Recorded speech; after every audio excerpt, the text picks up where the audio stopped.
దేశాన్ని దోచుకు తింటున్న తెల్లదొరలు ఇదిలిచ్చే ఎంగిలి మెతుకులు కాచపడి నేల తల్లిని తాకట్టు పెట్టే నీలాంటి నీచులు కాదురా నా తండా మనుషులు. ప్రాణాలైనా వదులుతాం కాని పరాయి దేశపు దొంగల ముందు ఆళ్లను దొరలంటూ తలలు దించుకునే నీలాంటి తొత్తుల ముందు మేము తలలొంచంరా.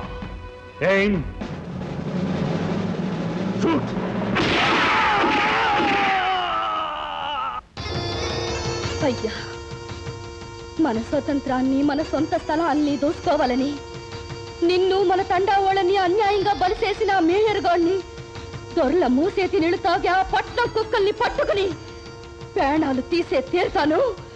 మన గూడెం గౌరవాన్ని కాపాడి తీరుతాను. పట్నం పోవడం మన ఉత్తులో పడ్డాడు. బట్టి గూడాన్ని తీసుకొస్తున్నారు మనోళ్ళు.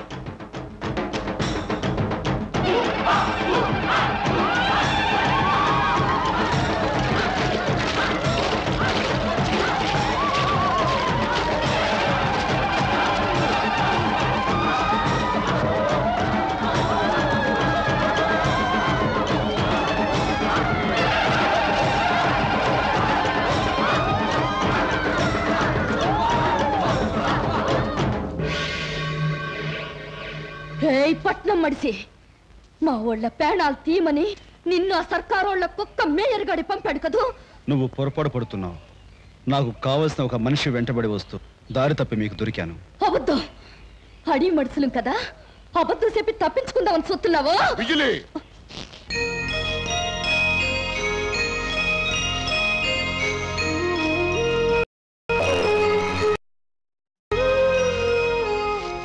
ఎందుకు ధర్మనధరాన్న నాగమన్నా? ప్రాణాలు తీసే విషయంలో తొందరపాటు మంచిది కాదమ్మా. అతని ప్రాణాలు పోయాక నీది పొరపాటు అని తెలిస్తే ఆ తర్వాత ఎంత పశ్చాత్తాపడినా ప్రయోజనం లేదమ్మా. దొరా, ఈ పట్నోడు మన జాతి ఓళ్ల మీద పగబట్టిన మేయర్ మడిసి. అలా అని ఖచ్చితంగా ఎలా చెప్పగలం? అమ్మవారికి హారతిచ్చే కర్పూరం కూడా ఉప్పులాగే ఉంటుంది. అంత మాత్రాన దాన్ని ఉప్పు అనటం తప్పమ్మా. నిజమే దొరా, కానీ ఇతను మేయర్ మడిసి కాదని ఎట్టా చెప్పగలం? మేయర్ తాలూకు మనిషి అయితే ఇతన్ని కాపాడడానికి ఖచ్చితంగా సైనికులను పంపిస్తాడా మేయర్. అప్పుడు వాళ్లతో పాటు ఇతన్ని అంతం చేయొచ్చు. అప్పటి వరకు తొందరపడకు. నీ మాట ప్రకారమే చేస్తాం దొరా.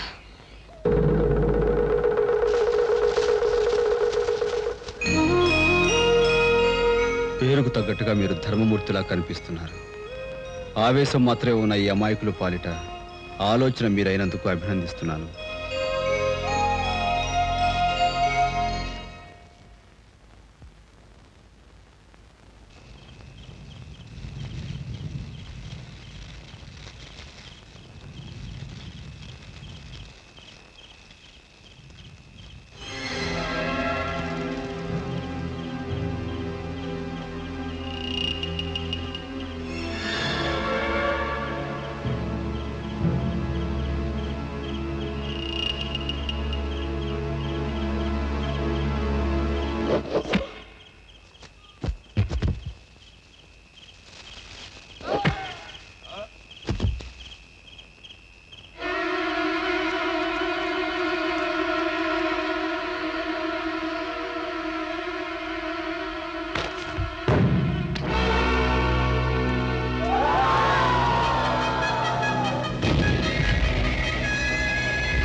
ఇంకేం పర్వాలేదు, గండం గట్టెక్కినట్టే.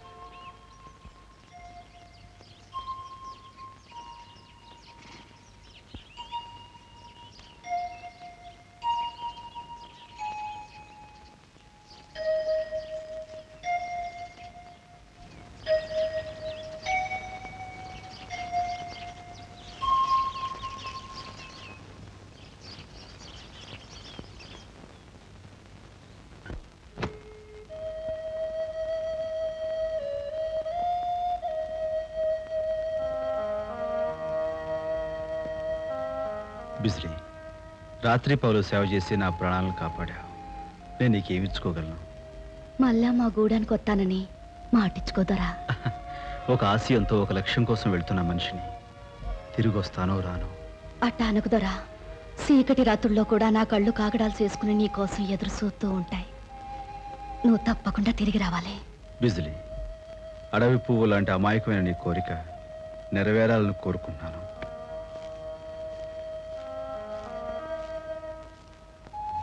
వెళ్ళొస్తాను ధర్మానందర. మంచిది బాబు.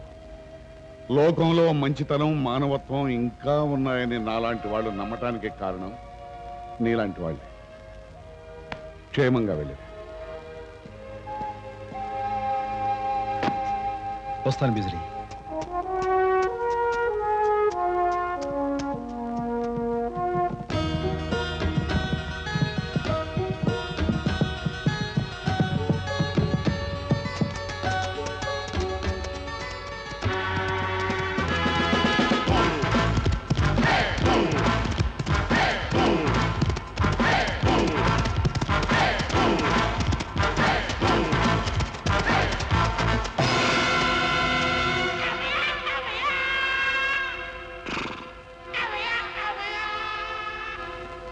సుడిగాలి అనబడే ఇతను వెంకటగిరి సంస్థానంలో 3 యువతుల్ని మూకుమ్మడిగా మానభంగం చేసి అడ్డుపడిన ప్రభుత్వాధికారులను కాల్చి చంపేసినందుకు, పుత్తూరు పరగణాల్లో 2 పెద్ద మనుషుల్ని కాలక్షేపానికి కాళ్లతో తొక్కి చంపేసినందుకు, నూజివీడు సంస్థానంలో బ్యాంకును దోచుకోపోయి అది కుదరకపోవడంతో ఉక్రోషంతో బ్యాంకుకు నిప్పుపెట్టి కాల్చినందుకు, కనిపించిన పసిబిడ్డల్ని ఎత్తుకుపోయి నగలు లాక్కొని పీకలు నొక్కి ప్రాణాలు తీసినందుకు సర్కారు వారు ఇతనికి ఉరిశిక్ష విధించడమైనది.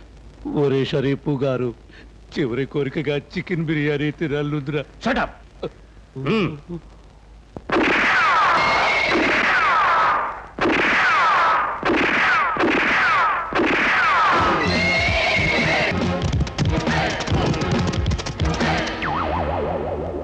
ఊరిదింతల్లో కోళ్ళు, చేపలు, గుడ్లు, పీతలు, రొయ్యలు, పలావ్ ఇవన్నీ ఎవరికి?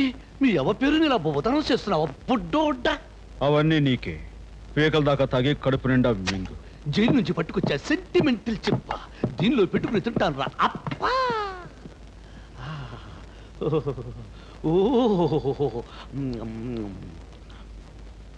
బుడ్డోడా, నా కంపు భరించి ఇంపైన మేత పెడుతున్నావంటే నువ్వు మతిపోయిన వాడివైనా అయి ఉండాలి, మంచోడివైనా అయి ఉండాలి. ఇంతకీ నువ్వెవరు? తీరిగ్గా చెప్తాను, ముందు తిను. ఏమిటో, ఆ రోజు నా వెంట వేట కుక్కలా పడ్డావు, ఈ రోజు నా నోట వేట మాంసం పెడుతున్నావు. ఈనాటి బంధం ఏ నాటిదో. తింటా తింటా. బుడ్డోడా, ఈ గుడ్డుగాడెవడు? నా ఫుడ్ లేకేమైనా వాటకొచ్చాడా? కాదు, అతను డాక్టర్. అర్థమైంది. డింగో డింగో, నాకు అజీర్తి చేసి రక్కపోతే మందులు ఇప్పించడానికి పిలిపించావన్నమాట. 9 చచ్చిన మా అమ్మ బాబు కూడా నా మంచి చెడ్డలు ఇంతగా చూసుకోలేదురా.